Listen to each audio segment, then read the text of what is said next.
séance 7. La séance 7 qui va se baser essentiellement sur de la lecture à haute voix. C'est pas une session qu'on a eu l'occasion de faire en cours parce que c'est la première session qu'on a eu à faire en confinement à distance. Et je dois vous avouer qu'il y a bien une chose qui a changé par rapport à nos séances en présentiel. Et ben, c'est que les séances au confinement ont passé une partie beaucoup plus grande de l'heure à faire un tour de table de nos émotions, de ce qui se passait pour nous, de comment on le ressentait, comment c'est, comment ça. Parce que la prof voulait pas qu'on fasse l'exercice juste pour faire des exercices, mais elle voulait vraiment qu'on se sente bien dans ce cours. Parce que ce cours, c'est pas du tout comme un cours magistral et tout, mais c'était vraiment un cours où elle voulait qu'on se sente bien avant tout, qu'on ne soit pas forcé à faire quoi que ce soit. Et donc, cette séance-là, on n'a pas pu la faire en cours tous ensemble, mais elle nous a quand même fait la fiche récap pour qu'on puisse le faire nous-mêmes de notre côté si on en ressentait l'envie et ou le besoin. Et du coup, cette séance, elle est surtout basée sur la lecture à haute voix. Mais avant de vous expliquer plus en détail quels sont les exercices de la séance du jour, nous allons d'abord faire une petite installation. Pour ce faire, je vous conseille de vous asseoir sur une chaise ou sur quelque chose qui vous permet d'avoir le dos droit et en même temps que vous soyez confortable, de décroiser vos jambes et vos bras et de fixer un point fixe ou si vous préférez, de fermer les yeux.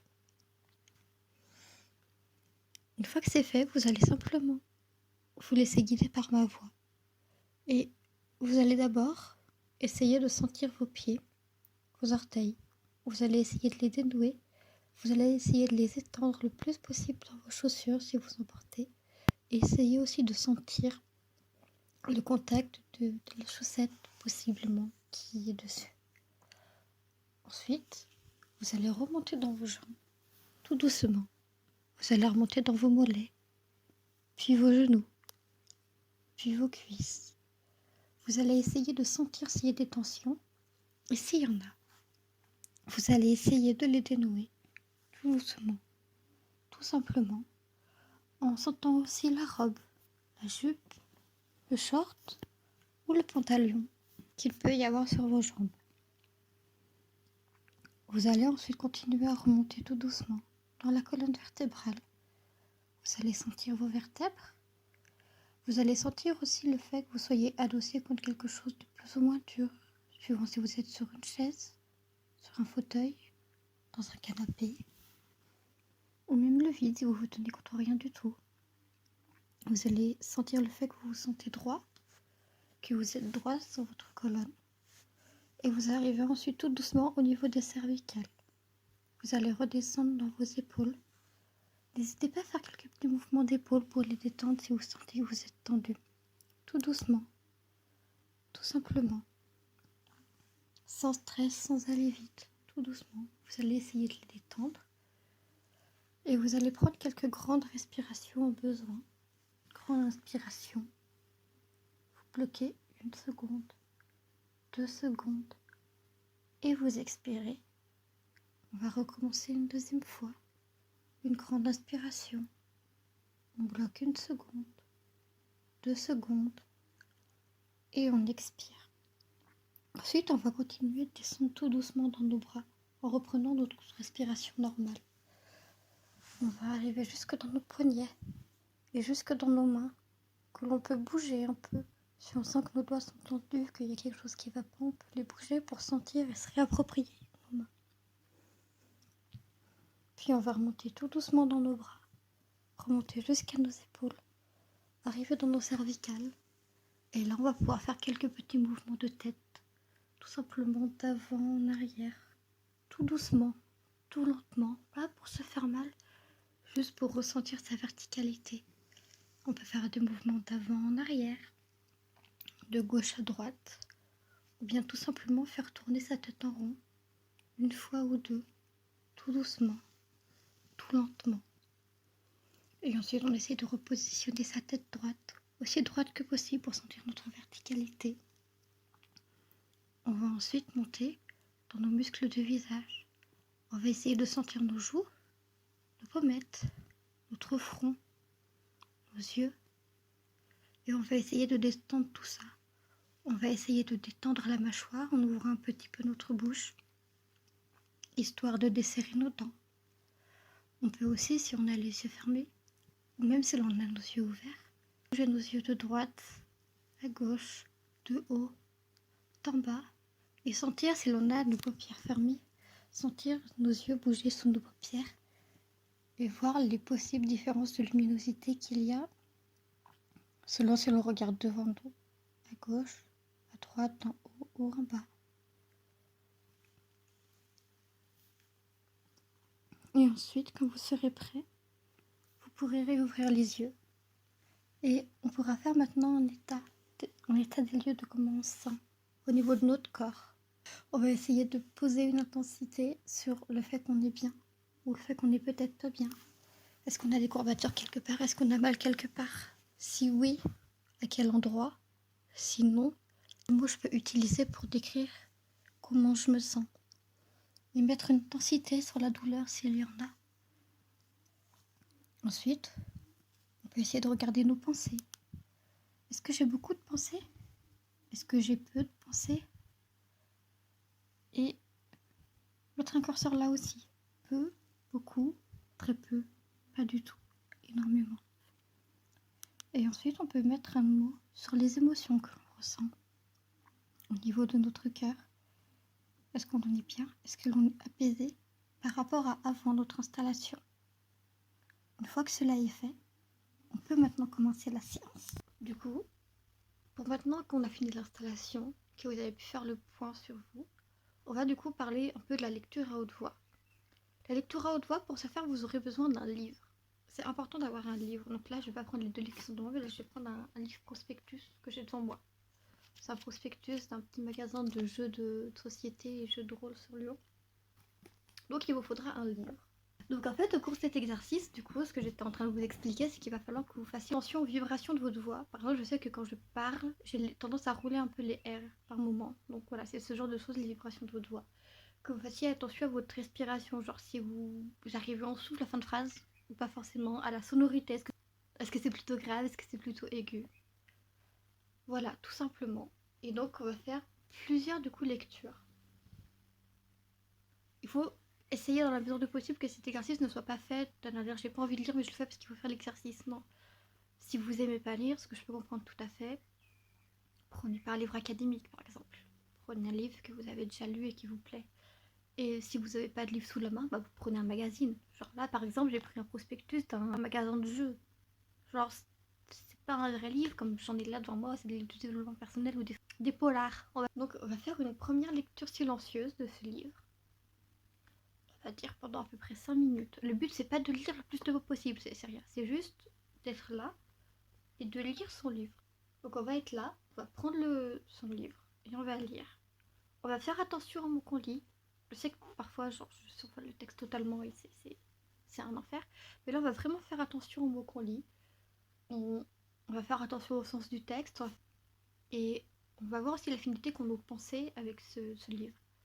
C'est-à-dire, est-ce que ça me plaît? Est-ce que ça me plaît? Même si là, on n'est pas trop dans la sensation, mais du coup, est-ce que je suis à l'aise avec ce livre? Est-ce que je suis pas à l'aise? Est-ce que ça me fait du bien de le lire ou pas? Etc. etc. Donc voilà, je vous laisse avec une petite musique pendant 5 minutes. Lire ça.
Donc on se retrouve à l'issue de ces 5 minutes et soit, il me semble que c'est la deuxième lecture, soit vous pouvez reprendre le passage que vous avez pris pour la première, soit vous continuez votre livre. Les deux choix sont possibles, c'est à vous de faire comme vous le sentez. Et cette deuxième lecture, on va la faire à voix haute. Et là aussi, on va faire attention à notre voix, à notre sonorité, à notre respiration, à notre volume. Et du coup, voilà, vous allez faire attention à ça. Et donc, vous allez continuer de lire, là aussi pendant 5 minutes. Continuez de lire. Soit vous reprenez votre passage, soit vous continuez votre lecture. Pendant 5 minutes, à voix haute, en faisant attention à ces mêmes critères qu'on a fait attention pour la lecture dans ce truc. Je vous donne un exemple. Hein. Et donc, pour faire une lecture à voix haute, bah, du coup, je vais vous lire des mots qui me disent rien. Donc, par exemple, je connais pas Chronique oubliée, donc je vais lire à voix haute le passage qui écrit Chronique oubliée. Donc, Chronique oubliée, éditeur Black Book, temps de jeu 2 heures et plus, nombre de joueurs 2 et plus, âge minimum 12 ans. Grâce à Chronique oubliée Fantasy, partagez des moments inoubliables et découvrez la convivialité unique du jeu de rôle le plus passionnant de tous les jeux de société. Une gamme entière tournée vers des scénarios courts, fournit clé en main dans un monde de fantaisie captivant. L'aventure vous attend. Voilà, donc ça c'était la lecture à voix haute, un exemple tout simple. Donc maintenant je vais vous laisser faire ça avec votre propre livre. Et du coup là aussi vous allez faire attention. Moi je sais que ma tonalité elle était plutôt posée. Le volume il est plutôt moyen, voire bas. Parce que je suis pas en train de chuchoter non plus, donc il est moyen bas. La sonorité, je vois qu'il est plutôt aiguë. Ma sensation au niveau de ma bouche, comme j'adore lire, c'est que à peu près le même que d'habitude, genre je suis posée, je prends bien le temps d'articuler, de pas trop mâcher mes mots, et puis ma respiration, comme je suis un peu purgée sur moi-même pour que vous m'entendiez bien, que vous me mettiez à peu près dans le cadre et qu'on m'entende pas trop derrière. Respiration, du coup elle était plutôt bloquée parce que je suis pas droite, comme je le suis d'habitude, là je suis plutôt courbée pour pas qu'on m'entende et pour pas qu'on me voit. Ce qui sert à rien, qui est débile, hein, parce qu'au contraire ça m'empêche de bien respirer, de bien parler, mais je suis comme ça. Donc voilà, je vous laisse avec votre deuxième lecture.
Et du coup maintenant on va se retrouver pour la troisième lecture.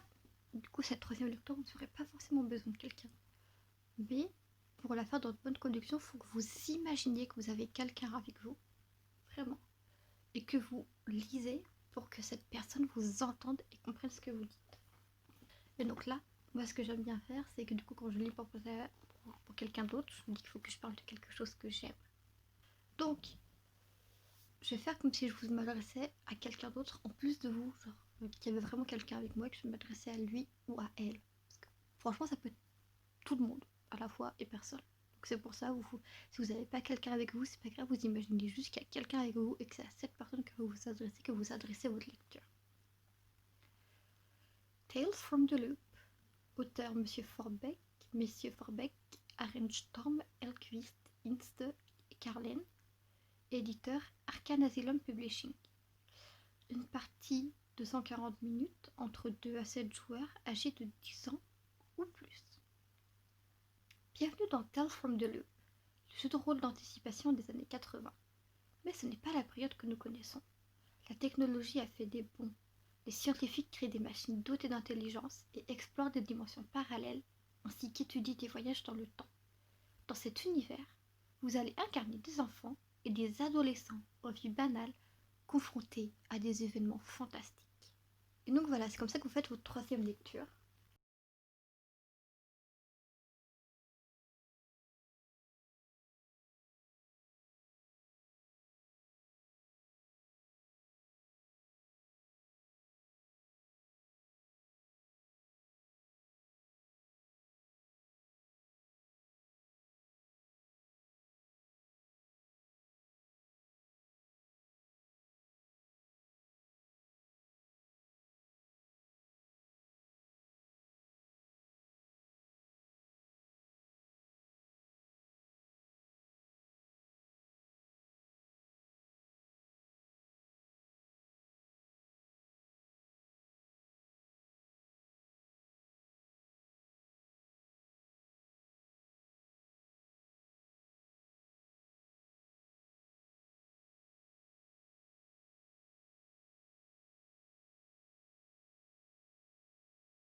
Et ensuite, du coup, il y aura une petite phase de conclusion avec vous-même. Quel est le moment que vous avez préféré? Comment vous avez préféré lire? Est-ce que vous avez vu des changements entre ces trois manières de lire? Et du coup, comme d'habitude, n'hésitez pas à mettre votre ressenti en commentaire. Ça me fait toujours plaisir de vous lire, donc voilà. À une prochaine fois pour la séance 8. Ciao!